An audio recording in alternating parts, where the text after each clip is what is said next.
Já sabemos que o habeas corpus deve ser impetrado apenas para crimes que tenha pena privativa de liberdade. Isso já falamos na última parte da aula, não é possível você impetrar habeas corpus contra ações penais em que não se comine alguma pena privativa de liberdade, em que se comine apenas a questão de multa. Falamos também a questão da transgressão disciplinar para as transgressões disciplinares militares, a impossibilidade de impetrar habeas corpus contra punições disciplinares, mas já sabemos também que a jurisprudência é unânime no sentido de autorizar esse habeas corpus, salvo para decidir questões de mérito. Falamos com vocês sobre as hipóteses de processamento de habeas corpus, falamos que se tratam de números, que não se tratam de números clausos. O 648 ele permite outras hipóteses de impetração de habeas corpus. Vamos falar da competência de julgamento do habeas corpus. A competência de julgamento do habeas corpus pode ser tanto do juiz de primeiro grau, como pode ser do tribunal. Será do juiz de primeiro grau quando a decisão da autoridade coatora, da autoridade que promove a ilegalidade, o abuso de poder, não for uma autoridade jurisdicional. Então, pode ser o delegado de polícia, pode ser um ato administrativo de alguma administração pública, pode ser inclusive um ato praticado por particular. Veja que a jurisprudência do habeas corpus, ela autoriza a impetração de habeas corpus, inclusive contra atos de particulares, porque o coator, aquele que coage, aquele que cerceia a liberdade de ir e vir das pessoas, ele não precisa ser um funcionário público, ele pode ser um particular. Imagine que seja um particular, dono de uma fazenda, que impeça, que proíba os seus trabalhadores de se ausentarem da fazenda enquanto eles não trabalharem, enquanto eles não terminarem aquela atividade. Imagine que seja numa grande empresa, imagine que seja uma igreja, como a gente costuma ver aí, algumas igrejas, algumas seitas, né, na qual você tem lá um regime de internato. Veja, se o padre, se o pastor, se o líder daquela seita impede a pessoa de sair de lá, é possível impetrar habeas corpus contra ato dessas pessoas. Neste caso, competente para julgamento é o juiz de primeiro grau. Competente para julgamento é o juiz de primeiro grau. E qual que é o critério de fixação de competência desse juiz de primeiro grau? O critério é a competência territorial. Então, a autoridade judiciária que tem competência sobre aquela localidade, sobre aquela comarca, ou no caso de autoridade judiciária da Justiça Federal, sobre aquela seção judiciária, este juiz de primeiro grau será competente para analisar o habeas corpus. Ótimo. Então, estamos aqui de um lado, delegado de polícia e quaisquer outras autoridades que não são autoridades judiciárias. Se a autoridade é judiciária, ou seja, se a autoridade que pratica o ato ilegal, o ato abusivo, é o próprio juiz de direito, então a regra é a seguinte: a autoridade para analisar o habeas corpus praticado pelo magistrado é a autoridade superior a este magistrado. Então, a autoridade do Poder Judiciário competente para analisar habeas corpus do próprio Poder Judiciário é a autoridade superior. Então, no juiz de primeira instância estadual, a autoridade competente vai ser o Tribunal de Justiça. Se for um juiz federal, a autoridade competente será o Tribunal Regional Federal.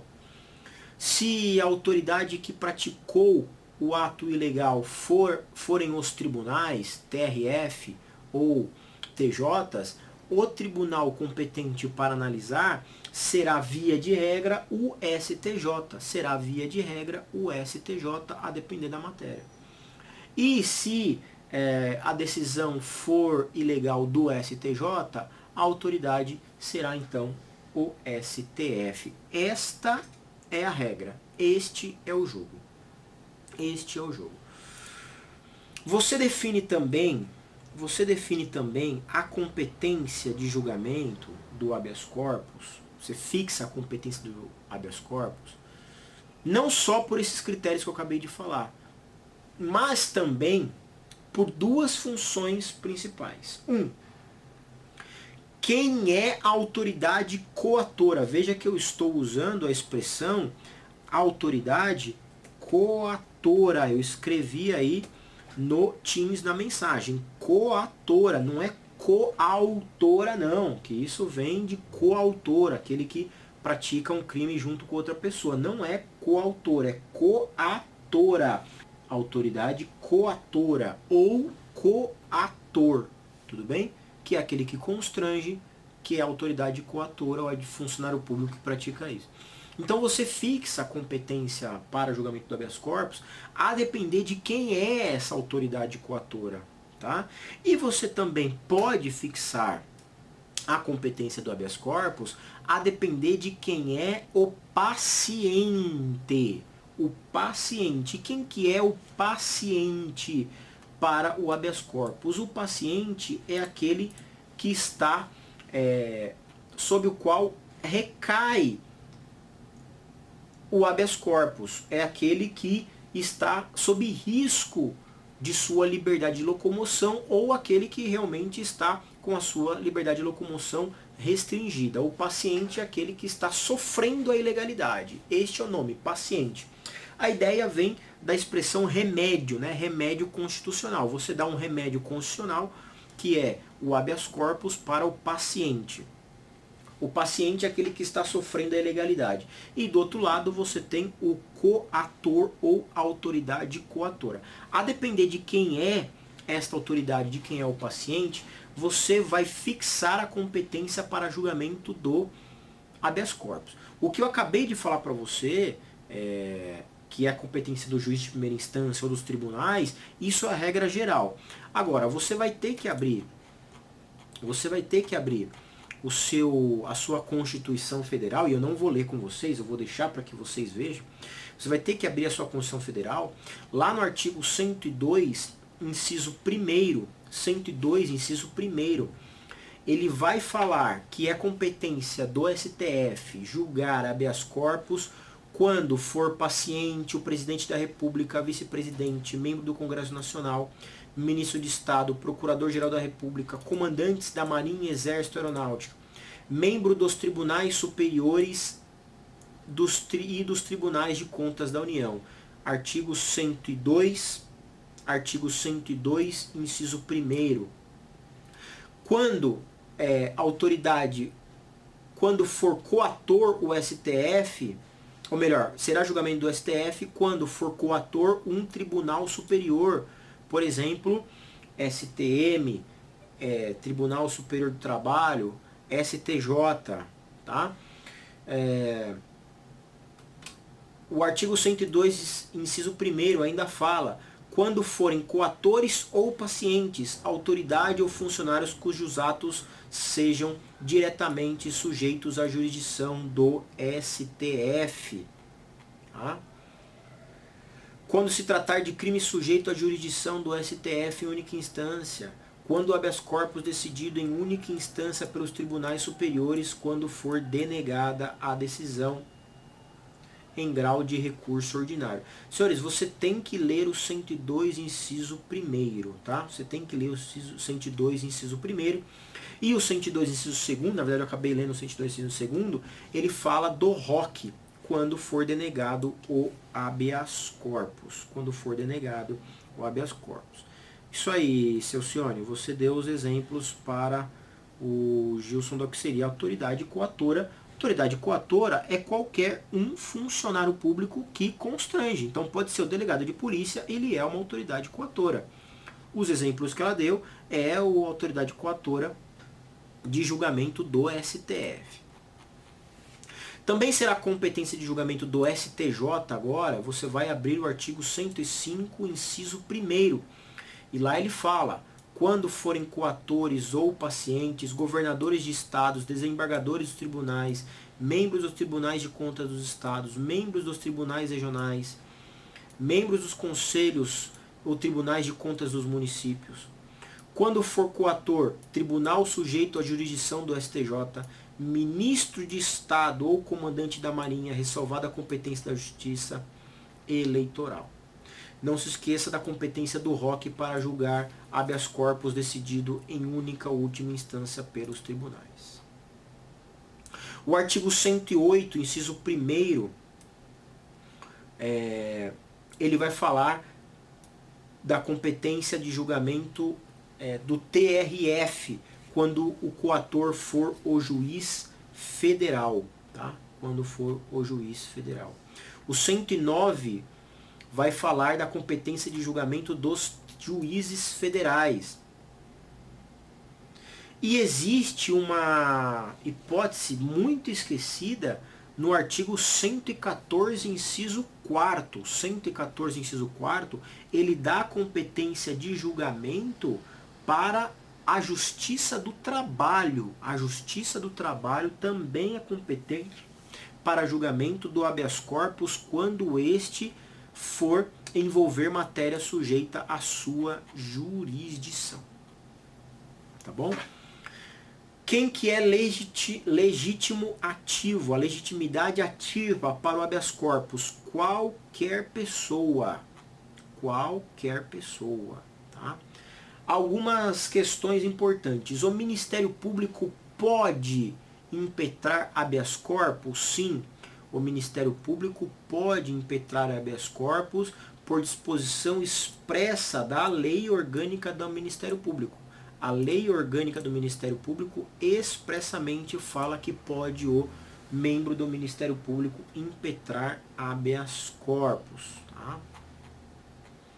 Então, senhores, para que não fique dúvida, tá? Não exige capacidade postulatória para impetrar habeas corpus. Não é apenas para advogado, hein? Entende-se, porém, que juízes e delegados não são competentes, não têm legitimidade ativa para impetrar habeas corpus. A não ser, obviamente, que eles o façam como pessoas civis, como pessoas, como particulares, não investidos nas suas funções de delegado de polícia nem de juiz de direito. Então, ele, pessoalmente, pode impetrar. Mas na função de juiz ou de delegado, se entende que não é possível impetrar habeas corpus. O juiz pode, porém, expedir habeas corpus de ofício. O juiz e os tribunais podem expedir habeas corpus de ofício.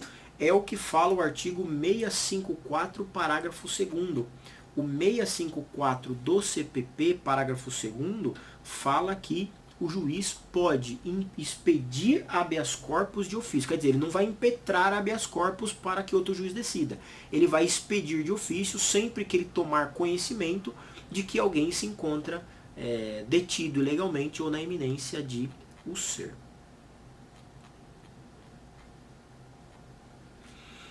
Vamos para o rito processual. E aí eu vou abrir aqui o Código de Processo Penal para vocês. O rito processual do habeas corpus, ele é integralmente previsto no Código de Processo Penal. Então, a partir do artigo 656, você tem as possibilidades, ou melhor, você tem o processamento do habeas corpus, tanto em primeira instância quanto em segunda instância.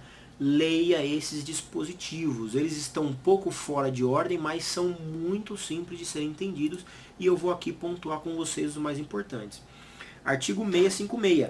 Recebida a petição do habeas corpus, o juiz, se necessário e estiver preso o paciente, mandará que este seja imediatamente apresentado em dia e hora que designar. Lembra que eu falei para vocês que a ideia do habeas corpus, a origem do habeas corpus é justamente essa, mostre-me o corpo, esta é a ideia, apesar disso ser, desse dispositivo não ser usual, tá?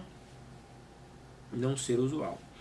Em caso de desobediência, será expedido o mandado de prisão contra o detentor da coação ilegal, que será processado na forma da lei e o juiz providenciará para que o paciente seja tirado da prisão. Também essa questão de expedir o mandado de prisão não é o que se acontece. O que o juiz pode fazer é determinar que o coator libere a pessoa sob pena do crime de desobediência, ou então, inclusive,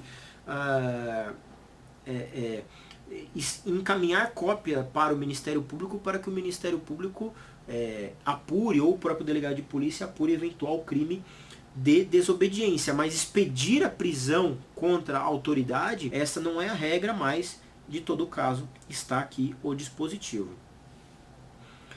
Se o paciente estiver preso, nenhum motivo escusar da sua apresentação, salvo estes que aqui se encontram. O parágrafo único diz que o juiz pode ir ao local em que o paciente se encontrar, se este não puder ser apresentado por motivo de doença. Isso você entende que é bem difícil, salvo quando estamos lidando com verdadeiros crimes de pessoas importantes, né, magnatas, né? Imagine lá que seja a prisão do Temer, né, como ele foi preso recentemente, do Lula, aí pode ser que o juiz vai até ele, mas essa não é a regra, tá? O artigo 658, ele fala que o detentor declarará a ordem de quem o paciente estiver preso.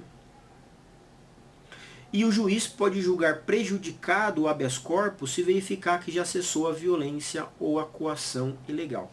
Esse 660 é muito importante, hein? Esse 660 é muito importante. Efetuadas as diligências e interrogado o paciente, o juiz decidirá fundamentadamente em 24 horas.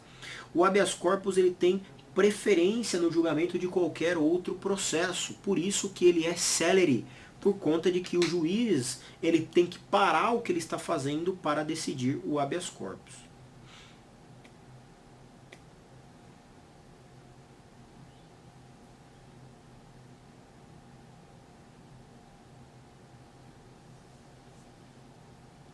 Leia todo esse dispositivo do 660, mas eu vou para os mais importantes aqui, tá? Olha aqui o 661, ele fala do processamento do habeas corpus no tribunal. Em caso de competência originária do tribunal, a petição de habeas corpus será apresentada ao secretário, que enviará diretamente ao presidente do tribunal, câmara ou turma. É o caso em que a autoridade coatora é o próprio juiz de direito. Neste caso, a competência originária é do tribunal, é do TRF, é do TJ, pode ser do STJ, pode ser do STF, a depender de quem seja a autoridade coatora. Se a petição contiver os requisitos do 654, parágrafo 2º, e se necessário, o presidente requisitará da autoridade indicada coautora informações por escrito. Isso é possível no tribunal. O 663 fala que o presidente pode entender que o habeas corpus deve ser indeferido liminarmente, quer dizer, o habeas corpus pode ser indeferido de imediato, de plano. Se, porém, ele der continuidade, recebidas informações ou quando dispensadas, o habeas corpus será julgado na primeira sessão. Isso aqui também é importante. Estou falando do artigo 664, será julgado na primeira sessão, podendo, entretanto, adiar-se o julgamento para a sessão seguinte. Parágrafo único, muito importante. A decisão do habeas corpus será tomada por maioria de votos. Havendo empate, se o presidente do tribunal não tomou parte da decisão, proferirá o voto de desempate.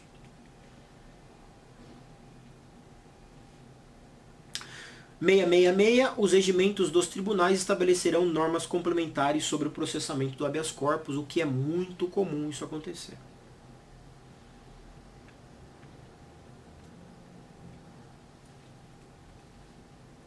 Deixa eu ver se faltou algum dispositivo aqui relevante.